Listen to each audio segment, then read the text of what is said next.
I'm Dr. Annette Akinsete. I'm the National Director and CEO of Sickle Cell Foundation Nigeria.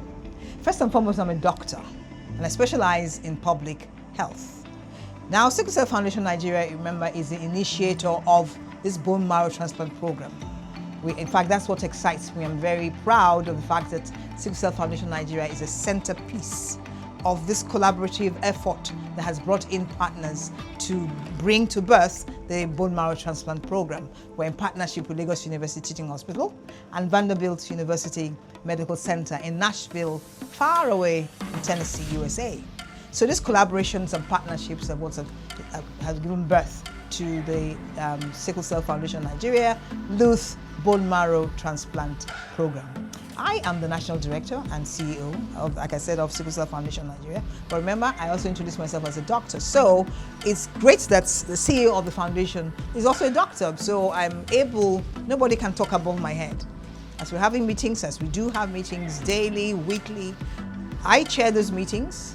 I chair the meetings of both parties. And the reason is it's a clinical endeavor. So it's important that all the clinical issues are dealt with by the physicians, by the pediatricians and others. However, first and foremost, I'm a doctor. So as you're saying anything that concerns the patient, I ask pertinent questions. And I would always advocate that whoever is CEO of Sickle Cell Foundation Nigeria should be a doctor. So nobody can talk above your head. My role in the bone marrow transplant program is one, counselor. Number one person for empathy, because the bone marrow transplant process is not a stroll in the park. It's the patient and the entire family. And I reach an age where I see people and I see patients, most of them as my grandchildren and mothers of children as my children.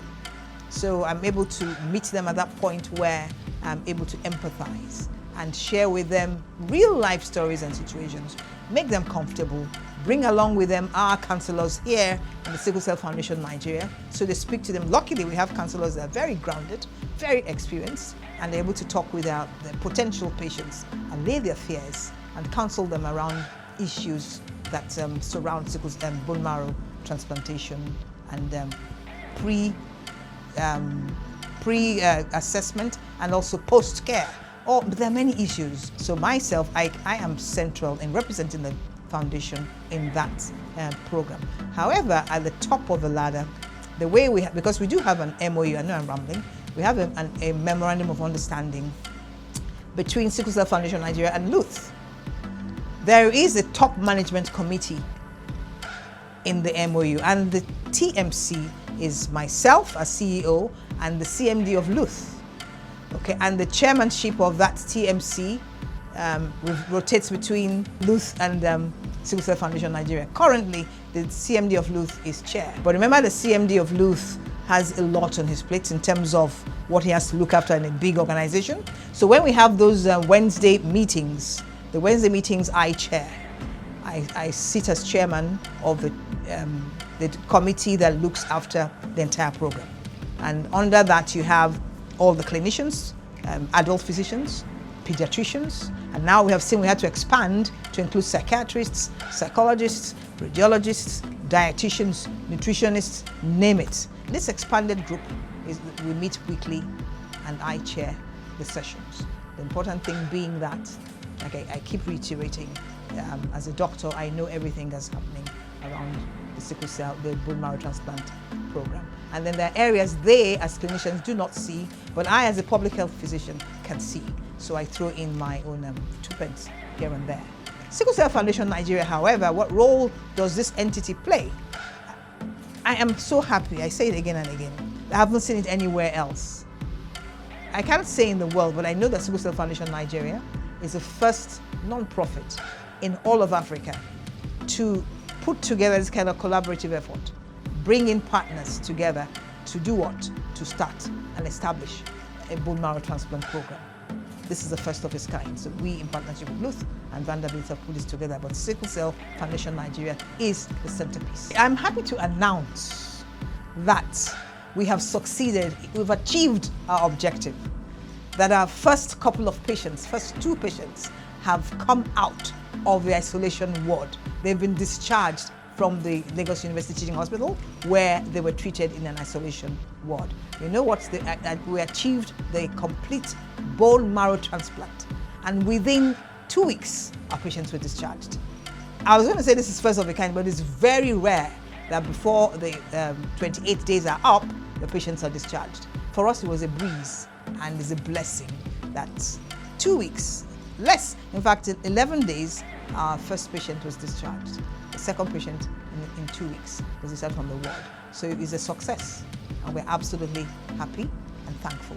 I'd like to point out one of the responses of the mother of our first patient, when she said that she could not have had a better experience anywhere in the world.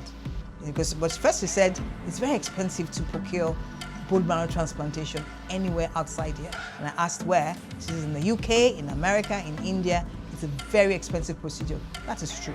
I'm aware that in America it's as expensive as $1 million. So it's between $250,000 and $1 million, or maybe even more in some places there in America. In the UK, up to $500,000. In India, this morning, I got a figure of $75,000.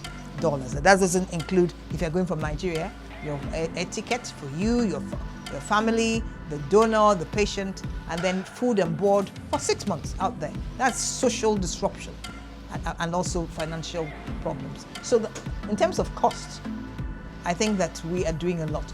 People will ask that question. They keep asking me, how much is it? We are at that stage. We know we just completed our first couple of patients. So we're at that point where we are putting together how much exactly entered into procuring these costs, this cure for the patients. So at the point where we are ready, we'll be able to share with the public how much exactly it will be. So at this time, it's premature to come up with an exact amount in terms of costs at the moment. The key role of the Sickle Cell Foundation Nigeria in this partnership has been one of raising funds. We have mobilized funds from everywhere, locally and even abroad, to see that this partnership works, and that's nobody else can do it. LUTH is government, and they don't have that latitude to be able to mobilize funding. So we've conducted fundraising events. We have reached out to individuals, we have reached out to entities, and they've come together to provide funding in terms of cash, in terms of equipment, in terms of supplies, just name it. So setting up the center there, which is state of the art, has been nothing short of almost miraculous. It's cost us so much. Everything is domiciled in dollars. Equipment can cost us, in terms of naira, I can use naira, 250 million naira.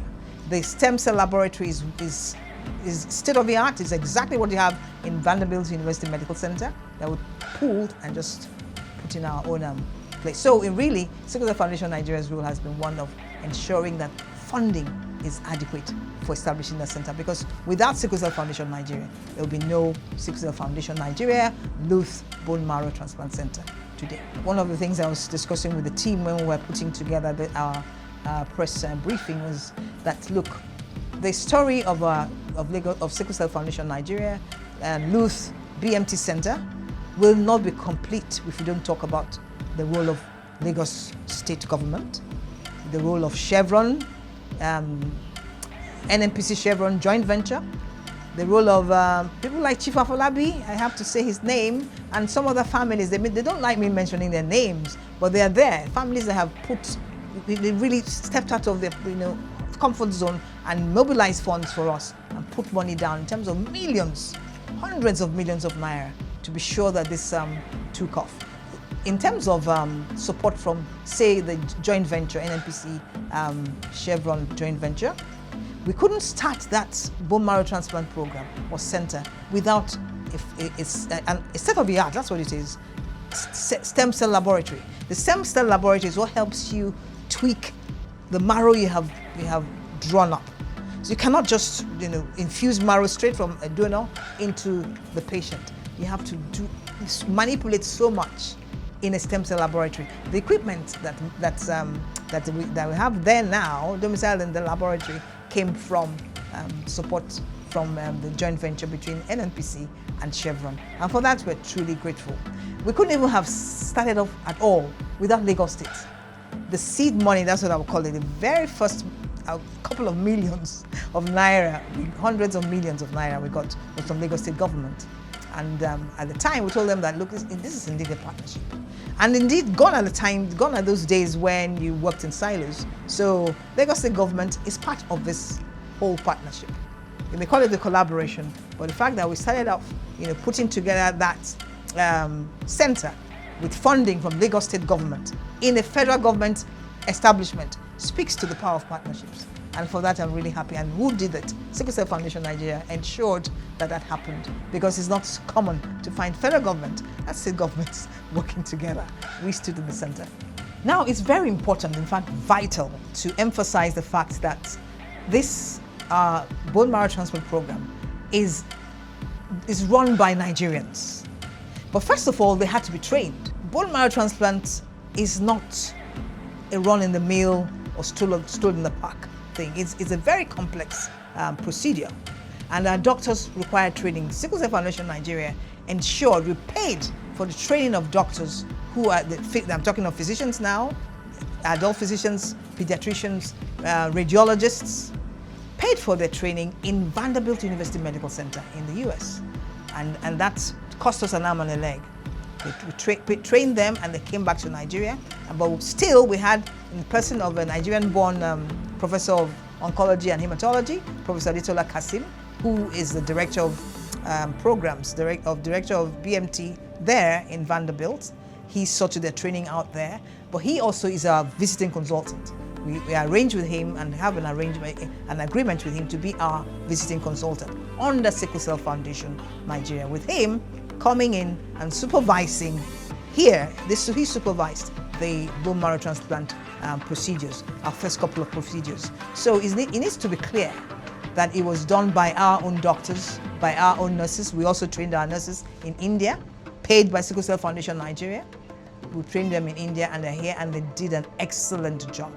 That's the power of training and partnerships. And we must emphasize that those trainings were bankrolled by Sickle Cell Foundation Nigeria. But then again, that speaks again to the quality and safety of our protocols. There's almost leaving no stone unturned. That's one thing we really vouch for. That is, our program, our protocol is one of safety and quality. We are also, like I said at today's meeting, FAC. We're running for FAC accreditation, FAC. I'm not sure what that acronym means, but that is the body that accredits bone marrow transplant centers that are top-notch. So that's what we're gunning for. We're not rolling we're soaring with eagles, not in the bottom with chickens. So that's quality and safety. That's what we're known for.